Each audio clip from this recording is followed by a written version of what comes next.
के लिए मेरा सवाल माननीय मंत्री जी से ये है कि अभी आशा बहनों का जिक्र हुआ, उनके कार्य को हम लोग समझते हैं। मैं आपसे जानना चाहता हूं कि आशा बहनों के मानदेय वृद्धि का कोई कार्यक्रम आपके पास है? उनका वेतन वृद्धि किया जाएगा? वो ऐसे ही मिनिमम वेतन में अपना जीवन जो है बदहाल होता रहेगा उनका? बस मेरा आपसे जानने का ये सवाल है माननीय मंत्री जी कि आशा बहनों के वेतन वृद्धि कोई कार्यक्रम आपके पास है या नहीं? धन्यवाद। सर, आशा बहनों के संबंध में नड्डा जी ने ऑलरेडी पहले उत्तर दे दिया है, ये इस विषय से संबंधित नहीं है। मैं सिर्फ इतना ही कहना चाहती हूँ कि आशा हमारी फ्रंटलाइन हेल्थ वर्कर है, जो फर्स्ट पॉइंट ऑफ कांटेक्ट है ग्रामीण महिलाओं, बच्चों के लिए, अन्य लोगों के लिए, स्वास्थ्य सुविधाओं के लिए, और हमारे तमाम कार्यक्रमों के इंप्रूवमेंट्स में उनका बहुत बड़ा योगदान है। सरकार उनके प्रति संवेदनशील है और इस विषय पर माननीय मंत्री जी ने पहले ही कह दिया है कि विषय से जुड़ा नहीं है, इससे अलग से बात हो जाएगी, तो जो भी सरकार का पर्सपेक्टिव है वो माननीय सदस्य को सूचित कर दिया जाएगा। Question number 3। अध्यक्ष महोदय, मैं माननीय मंत्री जी का धन्यवाद करना चाहती हूं, जिन्होंने मेरे प्रश्न का जवाब। पहले प्रश्न संख्या बोल दें आप। 307 माननीय मंत्री जी। यस, विवरण सदन के पटल पर माननीय सदस्य प्लीज। मेरे प्रश्न का जवाब बहुत ही स्पष्टता और विस्तार से उत्तर दिया है, इसके लिए बहुत बहुत धन्यवाद। प्रधानमंत्री नरेंद्र मोदी जी के निर्णायक नेतृत्व में स्वस्थ भारत के निर्माण की दिशा में तेजी से आगे बढ़ रही है। मेरा पहला सप्लीमेंट्री क्वेश्चन है आयुष्मान भारत योजना से संबंधित। एक ही सप्लीमेंट्री मिलेगा। 12 बज गई, आप शुरू पूछ लें। बोलो, 12 बज गई, आप समाप्त करें। जल्दी बोल दिया महोदय। आप पढ़ के मत बोलो, बिना पढ़ के पूछ लो। लेकिन शिकायतें आती है कि दिस इज अबाउट 50 करोड़ लाभार्थी के साथ आयुष्मान भारत योजना दुनिया की सबसे बड़ी स्वास्थ्य योजना है, लेकिन इसका सफलता बहुत ही सफल है, लेकिन फिर भी बहुत सारी शिकायतें हैं इसमें। लेकिन शिकायतें यही है कि लाभार्थी के पास आयुष्मान कार्ड होते हुए भी बेड नहीं होने या फिर जरूरी डॉक्यूमेंट नहीं होने के कारण बताकर अस्पताल द्वारा इलाज में मना कर दिया जाता है। इसके कारण आयुष्मान कार्ड होते हुए भी जरूरतमंद लोग पैसे देकर उसी अस्पताल में इलाज कराने को मजबूर हो जाते हैं।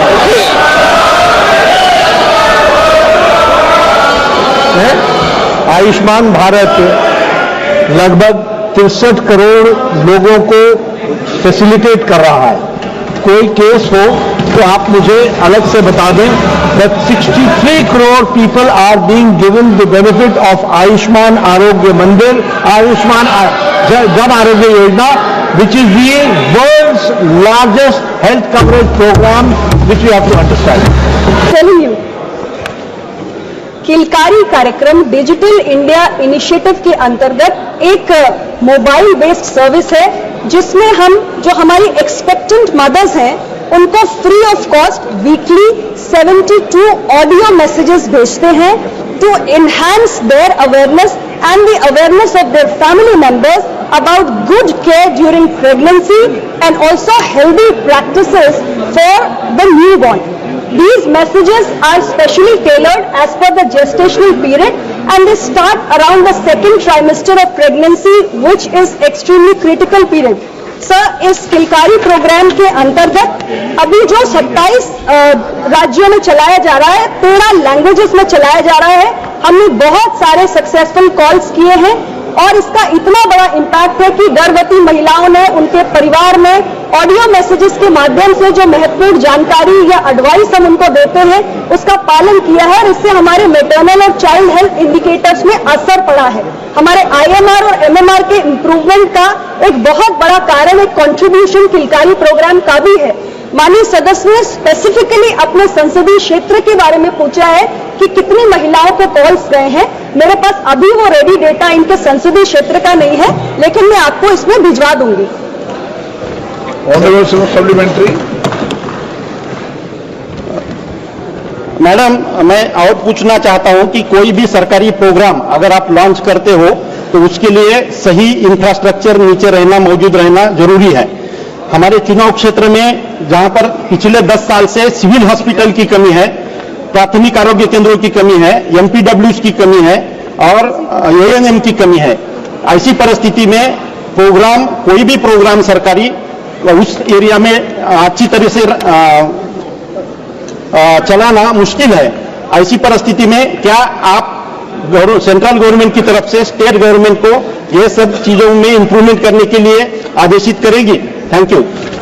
अध्यक्ष जी, यदि स्पेसिफिकली किलकारी के संदर्भ में सांसद जी कह रहे हैं तो मैं इतना ही कहूंगी कि किलकारी, जैसा कि मैंने पहले भी कहा, IVR ऑडियो मैसेजेस हैं, interactive voice recording audio messages हैं, और एक्चुअली में इन मैसेजेस के कारण जो आशा का काम है वो काफी कम हुआ है, क्योंकि अब फिजिकली उनको कांटेक्ट नहीं करना पड़ता है, फोन के माध्यम से ही जानकारी चली जाती है। बाकी आपने अपने क्षेत्र में जो सिविल हॉस्पिटल या PHC या आशा के बारे में जो विषय उठाए मल्टीपर्पज वर्कर को लेकर, ये सारे विषय राज्य सरकार से जुड़े हुए हैं। राज्य सरकार NHM में स्टेट PIPs के माध्यम से प्रपोजल भेजते हैं, हम उसके लिए फाइनेंशियल और टेक्निकल सपोर्ट देते हैं। तो आपके राज्य में कोई भी कमी है, आप स्टेट के PIP में प्रोग्राम इंप्लीमेंटेशन प्लान में प्रस्ताव भिजवाइए, सेंटर को इसमें कोई समस्या नहीं है। श्रीमती कलाबेन मोहन भाई देलकर। महोदय, आपका बहुत बहुत धन्यवाद। किलकारी योजना 15 जनवरी 2016 को डिजिटल इंडिया की पहल में एक भाग के रूप में शुरू की गई। इस योजना का मुख्य उद्देश्य गर्भवती महिलाओं और नवजात शिशुओं को स्वास्थ्य को बेहतर बनाने के लिए यह योजना महिलाओं को उनके गर्भावस्था, प्रसव और शिशु के जन्म के बाद तक के समय में उचित जानकारी और सहायता प्रदान करती है। ये अच्छी बात है जिसका मैं स्वागत भी करती हूँ। अध्यक्ष महोदय, मैं दादरा नगर हवेली संसदीय क्षेत्र से आती हूँ। मैं आपके माध्यम से संबंधित मंत्री जी से जानना चाहती हूँ कि मेरे संसदीय क्षेत्र में किलकारी कार्यक्रम के तहत कितने प्रतिशत गर्भवती महिलाओं को लाभ मिला है, और महोदय जब से यह योजना शुरू हुई उसमें मेरे संसदीय क्षेत्र में मातृ एवं शिशु मृत्यु दर में कितनी प्रतिशत कमी आई। साथ में मैं यह भी जानना चाहूंगी कि इस कार्यक्रम में कुपोषण की समस्याओं को दूर करने में कितनी मदद मिली। Okay. Sir, Dadra Nagar Haveli, Daman and Diu में टोटल हमने 59,414 सक्सेसफुल कॉल्स अचीव किए हैं फाइनेंशियल ईयर 2024-25 में, और डिस्ट्रिक्ट दादरा नागर हवेली में 35,097 सक्सेसफुल कॉल्स हमने अचीव किए हैं। और स्पेसिफिकली आपकी डिस्ट्रिक्ट में कितनी कमी आई है वो स्पेसिफिक डेटा नहीं है सर, लेकिन ओवरऑल इंडिया के अंदर आज मैटरनल मोर्टेलिटी और इन्फेंट मोर्टेलिटी में भारी कमी आई है सर। हमारा जो रेट ऑफ डिक्लाइन है वो आज ग्लोबल रेट ऑफ डिक्लाइन से कहीं ज्यादा है। हमारा MMR 83% से डिक्लाइन किया है, ग्लोबली रेट ऑफ डिक्लाइन 42% है। IMR हमारा 59% से डिक्लाइन कर रहा है, ग्लोबली ये 69% के करीब है। तो हमारे जो नेशनल फिगर्स है वो काफी तेजी से इसमें गिरावट आई है। स्पेसिफिकली आपके डिस्ट्रिक्ट में क्या इसमें गिरावट आई है ये जानकारी मैं उपलब्ध करा दूंगी। श्रीमती मीसा भारती। सर, माइक चालू, माइक चालू। सॉरी। बहुत बहुत धन्यवाद अध्यक्ष महोदय। मेरा कोई प्रश्न नहीं था, लेकिन फिर भी मैं अपने बिहार प्रदेश के तरफ से एक प्रश्न माननीय स्वास्थ्य मंत्री जी से पूछना चाहती हूं कि हमारे पटना एम्स को अपना डायरेक्टर कब मिलेगा। मंत्री जी कृपया करके बताने का कष्ट करें। सर, ये किलकारी कार्यक्रम से जुड़ा हुआ सवाल नहीं है। जब ऑल इंडिया इंस्टीट्यूट का आप प्रश्न लगाइए उस पर आपको उत्तर जरूर मिलेगा।